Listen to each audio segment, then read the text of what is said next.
ಆತ್ಮೀಯ ಕೇಳುಗರಿಗೆ ನಮಸ್ಕಾರ. ಬಿ ಎಂ ಭಟ್ಟರು ಬಹುಶಃ ಶಿಕ್ಷಕರಾಗಲೆಂದೇ ಹುಟ್ಟದವರು. ಅವರು ಹೊನ್ನಾವರದ ಹತ್ತಿರದ ಪುಟ್ಟ ಹಳ್ಳಿಯಲ್ಲಿ ಶಿಕ್ಷಕರಾಗಿ ಸೇರಿದ್ದು ಸುಮಾರು 40-45 ವರ್ಷಗಳ ಕೆಳಗೆ. ಅವರು ತರಬೇತಿಯಿಂದ ವಿಜ್ಞಾನ ಮತ್ತು ಗಣಿತ ಶಿಕ್ಷಕರು. ಆದರೆ ಅದೇ ಆಸಕ್ತಿಯಿಂದ ಸಂಸ್ಕೃತ, ಕನ್ನಡ ಮತ್ತು ಹಿಂದಿ ಭಾಷೆಗಳನ್ನು ಕಲಿತು ಪರೀಕ್ಷೆಗಳನ್ನು ಪಾಸ್ ಮಾಡಿದರು. ಅವರು ಕೆಲಸ ಮಾಡ್ತಿದ್ದದ್ದು ಒಂದು ಅನುದಾನಿತ ಶಾಲೆಯಾದ್ದರಿಂದ ಯಾವುದಾದರೂ ಶಿಕ್ಷಕರ ಹುದ್ದೆಗಳು ಖಾಲಿ ಇದ್ದೇ ಇರ್ತಿದ್ವು. ಮಕ್ಕಳಿಗೆ ಪಾಠ ತಪ್ಪಿ ಹೋಗಬಾರ್ದಲ್ಲ ಅನ್ನೋ ಕಾರಣದಿಂದ ಭಟ್ಟರೇ ವಿಷಯಗಳನ್ನು ಪಾಠ ಮಾಡೋದು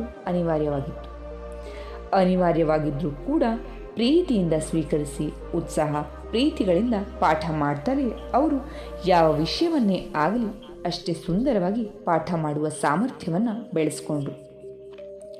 ಅವರ ಇನ್ನೊಂದು ಆಸಕ್ತಿ ಅಂದರೆ ತಾವು ಪಾಠ ಮಾಡುವ ಮಕ್ಕಳ ಮನೆಯ ವಾತಾವರಣದ ಬಗ್ಗೆ, ಹಿನ್ನೆಲೆಯ ಬಗ್ಗೆ ತಿಳಿದುಕೊಳ್ಳುವುದು.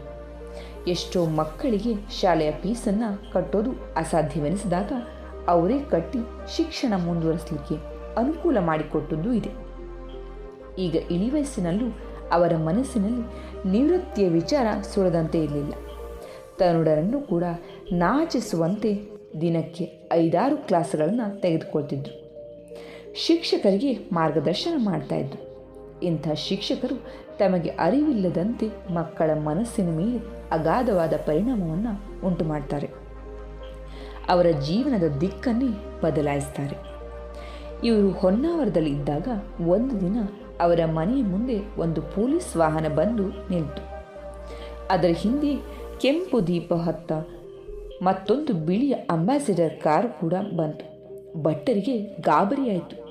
ಯಾರು ಇಂಥ ದೊಡ್ಡ ಅಧಿಕಾರಿ ನಮ್ಮ ಮನೆಗೆ ಬಂದವರು ಅಂತ ಚಿಂತಿಸಿದ್ರು. ಮುಂದಿನ ವಾಹನದಲ್ಲಿದ್ದಾಗ ಪೊಲೀಸ್ ಒಳಗೆ ಬಂದು, ಸರ್, ತಮ್ಮ ಮನೆಗೆ ಹೈಕೋರ್ಟಿನ ನ್ಯಾಯಾಧೀಶರೊಬ್ಬರು ಬಂದಿದ್ದಾರೆ ಅಂದ. ಇವರಿಗೆ ಮತ್ತೂ ಚಿಂತೆ. ನಮ್ಮ ಮನೆಗೆ ಹೈಕೋರ್ಟಿನ ನ್ಯಾಯಾಧೀಶರು ಬರುವುದಕ್ಕೆ ಏನು ಕಾರಣ? ಇವರು ಚಿಂತಿಸಿದುದರೊಳಗಾಗಿಯೇ ನ್ಯಾಯಾಧೀಶರು ಒಳಗೆ ಬಂದು ಬಿಟ್ಟಿದ್ದರು. ಬಂದವರೇ ಭಟ್ಟರ ಬಳಿಗೆ ಹೋಗಿ ಅವರ ಕಾಲು ಮುಟ್ಟಿ ನಮಸ್ಕಾರ ಮಾಡಿ, ಸರ್, ತಮಗೆ ನೆನಪಿದೆಯೇ?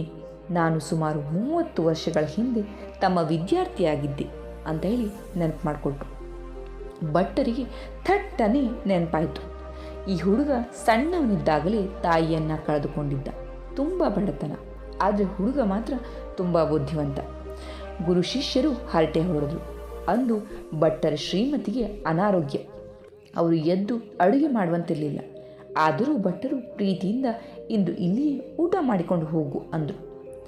ತಾವೇ ಅಡುಗೆ ಮಾಡಿ ಹಾಕಬೇಕೆಂದು ಯೋಚಿಸಿದ್ರು. ಅಥವಾ ಈಗ ನ್ಯಾಯಾಧೀಶರಾಗಿದ್ದ ಶಿಷ್ಯ ಊಟ ಮಾಡದೆ ಹೋಗಬಹುದು ಅಂದ್ಕೊಂಡ್ರು. ಆದರೆ ಶಿಷ್ಯ ತಯಾರಾಗಿಯೇ ಬಂದಂತೆ ಇತ್ತು. ಅವರು, ಸರ್, ಅಮ್ಮ ಎದ್ದು ಆಯಾಸ ಮಾಡಿಕೊಳ್ಳೋದು ಬೇಡ, ತಾವು ಸುಮ್ಮನೆ, ನಾನೇ 3 ಜನರಿಗೆ ಆಗುವಂತೆ ಅಡುಗೆ ಮಾಡ್ತೇನೆ ಅಂದರು. ಆಗ ಭಟ್ಟರು, ಚೇಚೆ ಬೇಡಪ್ಪ, ನೀನು ಇಂದು ನಮ್ಮ ಅತಿಥಿ, ನೀನು ಅಡುಗೆ ಮಾಡುವುದೇ ಅಂತ ಹೇಳಿದರು. ಅದಕ್ಕೆ ಆತ, ಸರ್, ತಮಗೆ ನೆನಪಿರಬೇಕು, ನಾನು ಬಾಲಕನಿದ್ದಾಗ ಅಡುಗೆ ಮಾಡ್ತಿದ್ದೆ. ತಾಯಿ ಬೇಗ ತೀರಿ ಹೋದ್ದರಿಂದ ನನಗೆ ಬೇರೆ ಗತಿ ಇರಲಿಲ್ಲ.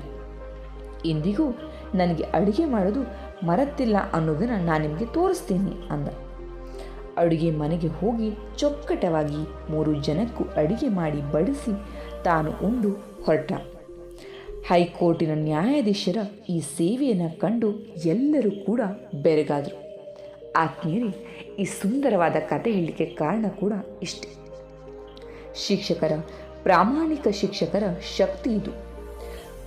ನಾವು ಕೇವಲ ಬುದ್ಧಿಯಿಂದ ಕಲಿಸದೆ ಹೃದಯದಿಂದ ಕಲಿಸಿ ಮಕ್ಕಳ ಹೃದಯವನ್ನು ತಟ್ಟಿದ್ರೆ ಆ ವಿದ್ಯಾರ್ಥಿಗಳು ಮುಂದೆ ರಾಷ್ಟ್ರಪತಿ ಆದರೂ ಆ ಶಿಕ್ಷಕರ ಮುಂದೆ ಮಗುವೇ ಆಗಿ ನಿಲ್ತಾರೆ. ಪ್ರೀತಿ ಪ್ರಾಮಾಣಿಕತೆಯ ಮುಂದೆ ಎಂತಹ ಅಧಿಕಾರ ಸ್ಥಾನವಾದರೂ ವಿನಯದಿಂದ ತಲೆ ಬಾಗಿ ನಿಲ್ಲಬೇಕು ಕೂಡ. ಬಹುಶಃ ಈ ಕತೆ ನಿಮ್ಮ ಮನಸ್ಸನ್ನು ಮುಟ್ಟಿದೆ ಅಂತ ಹೇಳಿ ಭಾವಿಸಿದ್ದೀನಿ. ಕೇಳಿದ್ದಕ್ಕೆ ಧನ್ಯವಾದ.